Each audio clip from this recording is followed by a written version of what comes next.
Galera! Na aula de hoje, iremos abordar sobre as classificações da posse. Fique conosco! Bom, para melhor compreensão das classificações da posse, é necessário lembrar que o legislador brasileiro adotou a teoria objetiva, a teor do artigo 1196 do Código Civil. Considera-se possuidor todo aquele que tem, de fato, o exercício, pleno ou não, de algum dos poderes inerentes à propriedade.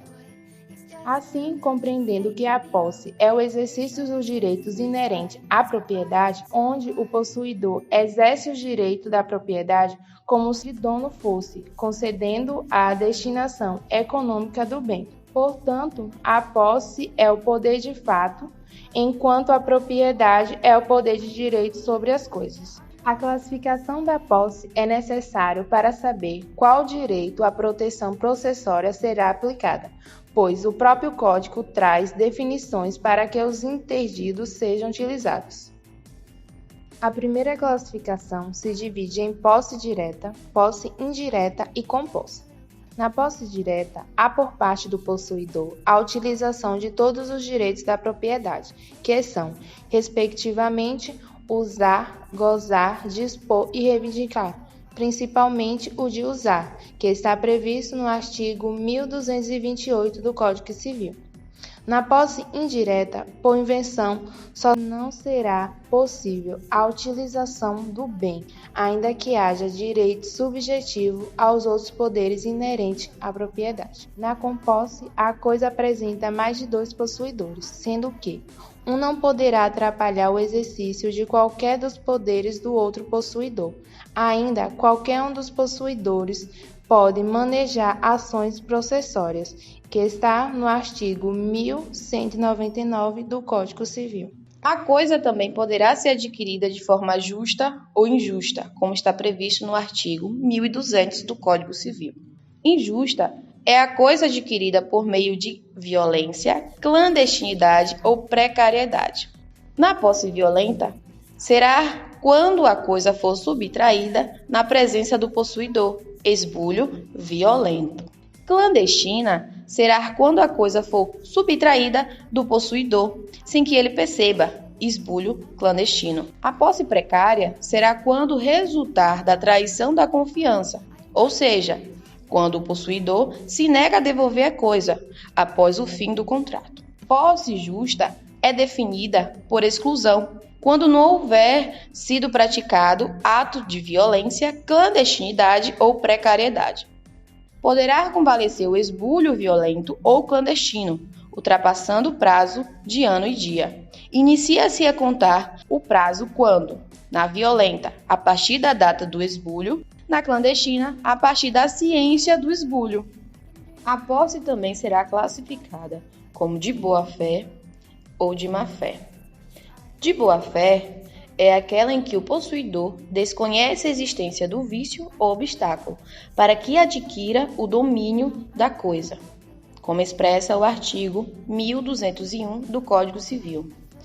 De má-fé é aquela em que o possuidor conhece os vícios ou os obstáculos para a aquisição do bem, desde que o momento seja possível presumir, como expressa o artigo 1202 do Código Civil. Não se pode confundir aqui com boa-fé objetiva, do qual se trata o artigo 422 do Código Civil, pois é possível que o contratante de boa-fé tenha posse de má-fé, desde que adquira por meio não hábil a transferência do domínio. Tem-se também a posse com justo título ou sem justo título. A posse com justo título é aquela obtida por meio hábil a transferir o domínio da coisa, ou seja, obtendo-se a posse e a propriedade. Exemplo, contrato de compra e venda. A posse sem justo título, quando o meio de obtenção não é adequado para a transferência do domínio. Exemplo, locação. É possível ter posse justa sem justo título ou posse injusta com justo título. A posse será natural ou jurídica. A posse natural é aquela que se constitui pelo exercício de poderes de fato sobre a coisa. A posse jurídica é considerada aquela que se realiza por força de lei, sem necessidade de atos físicos ou materiais. É aquela que se adquire ou transmite pelo título e se reconhece a proteção até mesmo contra os abusos do proprietário. A posse será também nova ou velha. A posse nova é aquela adquirida há menos de ano e dia. Durante esse período, as ações possessórias seguem procedimento especial previsto no artigo 558 do CPC de 2015, sendo ela considerada ação de força nova. A posse velha é aquela adquirida há mais de ano e dia. Por ser ação de força velha, deverá seguir procedimento comum, como previsto no artigo 558, parágrafo único do CPC de 2015. De olho na revisão! Para melhor compreensão e absorção das referidas classificações, faremos um bloco de exemplos ilustrando cada uma a partir da análise do seguinte caso hipotético.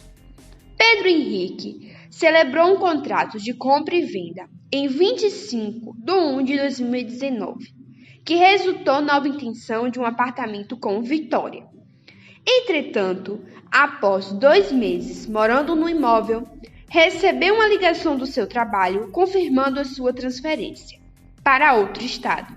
Diante deste fato inesperado, Pedro Henrique alugou apressadamente o apartamento para o seu companheiro de trabalho, Márcio Victor.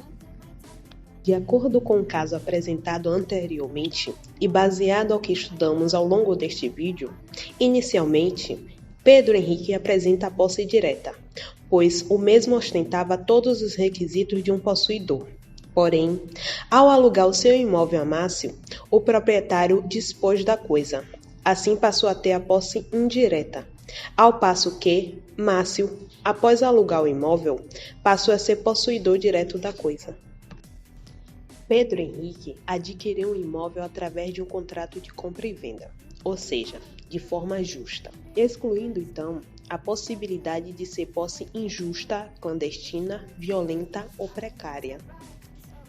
Pedro Henrique possui posse de boa-fé, visto que ele ignorou os vícios ou obstáculos que impediam a aquisição do seu imóvel.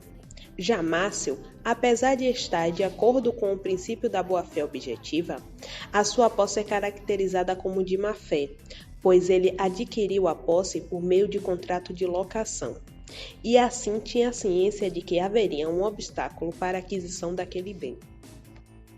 Pedro Henrique, ao realizar o contrato de compra e venda com Vitória, adquiriu posse com justo título do imóvel, pois o referido contrato é considerado meio hábil para a transferência do domínio, o que torna Pedro Henrique proprietário. Já Márcio tem a posse sem justo título, pois foi adquirido por locação, o qual não é um meio hábil para transferir o domínio, já que este não passa a pertencer ao locatário. Pedro Henrique tem posse jurídica, já que o mesmo é proprietário do imóvel. Dessa forma, ele tem uma proteção mais ampla, além desta ser reconhecida pelo ordenamento jurídico. Diante da situação de Márcio, ocorre que ele tem posse natural, sendo que na mesma desprovido os efeitos possessórios da sua posse. Com isso, há uma proteção relativa. Pedro Henrique apresenta proteção possessória sobre o bem, caso ocorra turbação, esbulho ou grave ameaça sobre o imóvel. Entretanto, para cada ação possessória, deve-se analisar a matéria, pois, como vimos anteriormente, quando se tem posse nova, segue o procedimento especial, onde a concessão da tutela é dada pelo juiz. Após o autor ajuizar a ação de força nova, e o magistrado irá analisar os requisitos descritos no artigo 558 do CPC de 2015.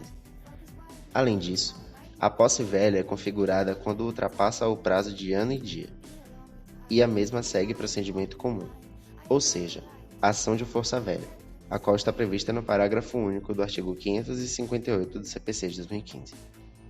É pertinente relatar que Márcio, na ausência de Pedro Henrique e mediante autorização, pode defender o bem do ofendido, ou melhor, contra terceiros. Por hoje é só, galera! Até o próximo vídeo! Obrigada a todos por terem acompanhado essa aula interativa. Não esqueça de dar o seu like, curtir o nosso vídeo e seguir a nossa página. Até a próxima!